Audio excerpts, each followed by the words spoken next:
ഇന്ന് മിഥുനം 1. ഈ ഒരു മാസം നിങ്ങൾക്ക് എങ്ങനെ ഉണ്ടായിരിക്കും എന്നുള്ളത് നമുക്ക് നോക്കാം. നിങ്ങൾക്ക് ഈ ഒരു മാസം എന്തൊക്കെ എക്സ്പെക്റ്റ് ചെയ്യാൻ സാധിക്കും അതാദ്യം നമുക്ക് നോക്കാം. നിങ്ങളുടെ എനർജി എന്തായിരിക്കും? സോ ഈ ഒരു മാസം ഓവറോൾ നിങ്ങൾക്ക് എങ്ങനെ ആയിരിക്കും? Okay, 6 of Wands. ഇവിടെ നിങ്ങൾ വളരെ സന്തോഷത്തോടു കൂടിയിട്ട് ചില ഫങ്ഷൻസ് ഒക്കെ അറ്റൻഡ് ചെയ്യുന്നതായിട്ടുള്ള ഒരു എനർജി കാണാം. ചില വ്യക്തികൾക്ക് നിങ്ങളുടെ മാരേജ് ഒക്കെ ഫിക്സ് ചെയ്യാനുള്ള ഒരു സാധ്യത ഇവിടെ കാണുന്നുണ്ട്. കരിയറിൽ ഒരുപാട് അധ്വാനിക്കുന്ന വ്യക്തികൾക്ക്, ഒരു ലക്ഷ്യം വച്ച് പ്രവർത്തിക്കുന്ന വ്യക്തികൾക്ക് നിങ്ങൾക്ക് റെക്കഗ്നീഷൻ ലഭിക്കുന്നു. നിങ്ങൾ ഉയർന്ന തലത്തിലേക്ക് മാറി ചിന്തിക്കാനായിട്ട് തുടങ്ങുന്നു. അതായത് ഇതുവരെ ഉണ്ടായിരുന്ന ലിമിറ്റിംഗ് ബിലീഫിൽ നിന്ന് പുറത്ത് കടക്കണമെന്നുള്ള ഒരു തോട്ട് നിങ്ങൾക്ക് വന്നു തുടങ്ങിയിട്ടുണ്ട്. ആൻഡ് ഓക്കെ, അതുകൊണ്ട് തന്നെ നിങ്ങൾ ആക്ഷൻസ് എടുക്കാനായിട്ട് തുടങ്ങുന്നുണ്ട്. ജീവിതത്തിൽ നിങ്ങൾ ആക്ഷൻസ് എടുക്കുന്നുണ്ട്, പ്രവർത്തിക്കുന്നുണ്ട്.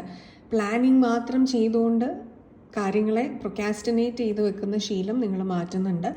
എന്നിരുന്നാലും ഇവിടെ ചെറിയ തോതിലെങ്കിലും നിങ്ങളുടെ ജീവിതത്തിൽ ഒരു മെയിൽ എനർജിയുടെ ഇൻഫ്ലുവൻസ് ഉണ്ട്. മാനിപ്പുലേറ്റിംഗ് ഇൻഫ്ലുവൻസ് തന്നെയാണ്, കൺട്രോളിങ് ഇൻഫ്ലുവൻസ് ആണ്. അത് നിങ്ങൾ ഓവർകം ചെയ്യേണ്ടതായിട്ടുള്ള കാര്യമുണ്ട്. സൊല്യൂഷൻ ഫോക്കസ്ഡ് ആയിട്ട് സംസാരിക്കാനും അതുപോലെ തന്നെ ബുദ്ധി ഉപയോഗിക്കാനും നിങ്ങൾ പഠിച്ചു തുടങ്ങുന്നു എന്നുള്ളതാണ്.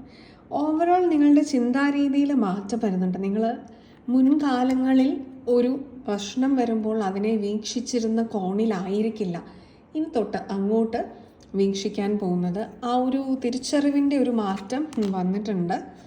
ഇവിടെ മനസ്സടച്ചു വെച്ച് ഇരിക്കുന്ന എനർജി കാണാൻ സാധിക്കുന്നുണ്ട് ചില വ്യക്തികൾക്കെങ്കിലും. അത് നിങ്ങളുടെ ഹാർട്ട് ചക്ര കൂടുതൽ ബ്ലോക്ക് ആക്കുകയാണ് ചെയ്യുന്നത്. മനസ്സിലുള്ള കാര്യങ്ങൾ പുറത്തേക്ക് കളയുക.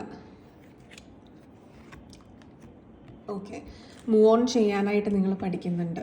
അതായത് സ്റ്റബേൺ ആയിട്ടുള്ള ഒരു നേച്ചറിൽ നിന്ന് ജീവിതത്തിനൊരു ഒഴുക്ക് കൊണ്ടുവരണമെന്ന് മനഃപൂർവ്വം ബോധപൂർവം തന്നെ നിങ്ങൾ വിചാരിക്കുന്നുണ്ട്. അതുകൊണ്ട് തന്നെ ഈ ഒരു മാസം നിങ്ങൾക്ക് വലിയ പ്രശ്നങ്ങൾ ഒന്നും തന്നെ ഇല്ലാതെ, അധികമായിട്ടുള്ള ചലഞ്ചുകളൊന്നുമില്ലാതെ സ്മൂത്തായിട്ട് മുന്നോട്ട് കൊണ്ടുപോകാനായിട്ട് സാധിക്കും. കാരണം നിങ്ങളുടെ ചിന്താരീതിയിൽ ആ സ്മൂത്ത്നെസ്, ആ സ്വിഫ്റ്റ്നെസ് വന്നിട്ടുണ്ട് എന്നുള്ളതാണ്.